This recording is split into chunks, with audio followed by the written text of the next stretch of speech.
Hacking एक technical threat है। आसान शब्दों में कहें तो जब कोई आपकी परमिशन के बिना आपके नेटवर्क सिस्टम और सर्वर को अपने कंट्रोल में कर लेता है, और ऐसा करने वाला व्यक्ति हैकर है। हैकर्स बेसिकली 3 तरह के होते हैं। पहला, ब्लैक हैट हैकर्स, जो खराब इरादे से अपने आईआईटी स्किल का यूज करते हैं। दूसरा, व्हाइट हैट हैकर्स यानी एथिकल हैकर्स, जो किसी इंडिविजुअल या कंपनी के लिए एक डिफेंसिव पर्पस से काम करते हैं। और तीसरी कैटेगरी ग्रे हैट हैकर्स की है, जो एथिकल और अनएथिकल दोनों टाइप की एक्टिविटीज में इन्वॉल्व होते हैं।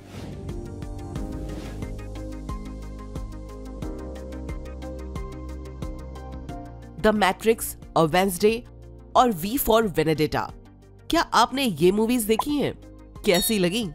फिल्मों में हैकर्स की प्लानिंग, उनका हर एक्शन हमें बहुत इंटरेस्टिंग लगता है, लेकिन यही साइबर थ्रेट अगर रियलिटी में हमारे साथ हो जाए तो?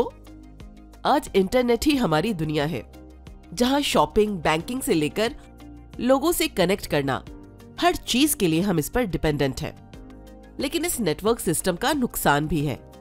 आज ऑनलाइन धोखाधड़ी, रैंसमवेयर और फिशिंग अटैक जैसे साइबर थ्रेट हर बीते रहे दिन के साथ बढ़ रहे हैं। सिर्फ लोग ही नहीं, कंपनियों को भी ट्रैप किया जा रहा है।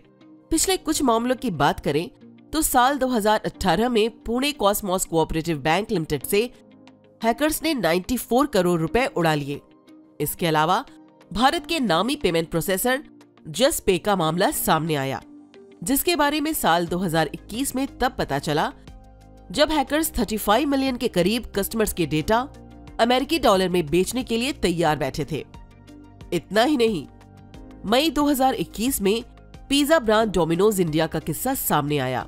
हुआ यूं कि करीब 10 लाख कस्टमर्स के नाम, पते, डिलीवरी लोकेशन और मोबाइल नंबर्स के साथ हैकर्स ने 18 मिलियन पिज्जा ऑर्डर किए थे।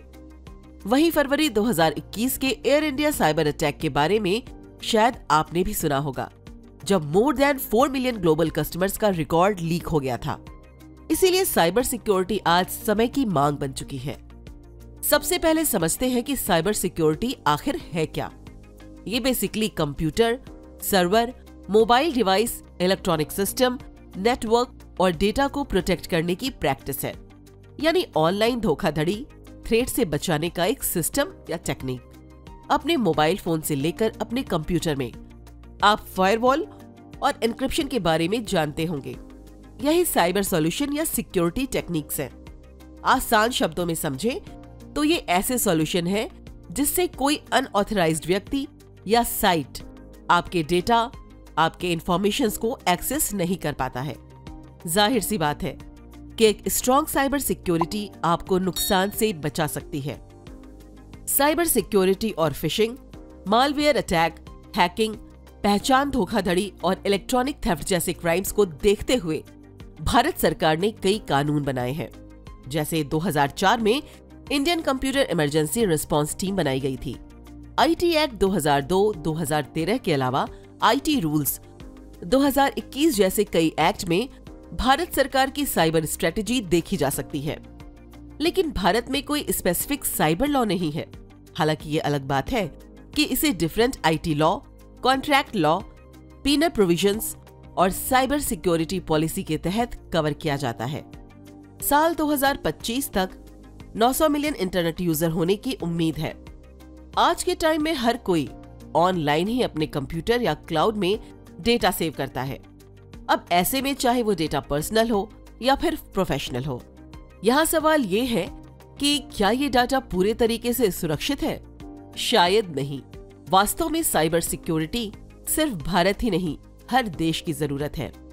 साल 2022 में साइबर सिक्योरिटी फर्म क्लाउडसेक के अनुसार भारत की सरकारी एजेंसियों पर सबसे ज्यादा साइबर हमले हुए हैं। सरकार को ये समझने की जरूरत है कि आज की दुनिया साइबर स्पेस और पावर की है। इसकी जरूरत का अंदाजा न्यूक्लियर पावर के मामले में अमेरिका की स्ट्रेंथ और उसकी डोमिनेंस से लगाया जा सकता है। इसीलिए भारत में अलग साइबर मिनिस्ट्री होनी चाहिए जो केवल साइबर सुरक्षा से जुड़े मामलों के लिए हो, क्योंकि भारत में आज भी साइबर सिक्योरिटी से जुड़े मामलों को विभिन्न मंत्रालयों के अंदर रखा गया है। आज साइबर स्पेस एक बैटलफील्ड बन चुकी है, जहां डाटा एक स्ट्रॉन्ग वेपन की तरह है। इसलिए दूसरे देशों के साइबर हमलों और ऐसी एक्टिविटीज से बचने के लिए भारत को तैयार होने की जरूरत है। इस वेब वर्ल्ड में भारत के ज्यादातर यूजर का डाटा प्राइवेट कंपनियों के हाथ में है, इसलिए प्राइवेट सेक्टर के पास एक स्ट्रॉन्ग साइबर सिक्योरिटी कवर होना जरूरी है।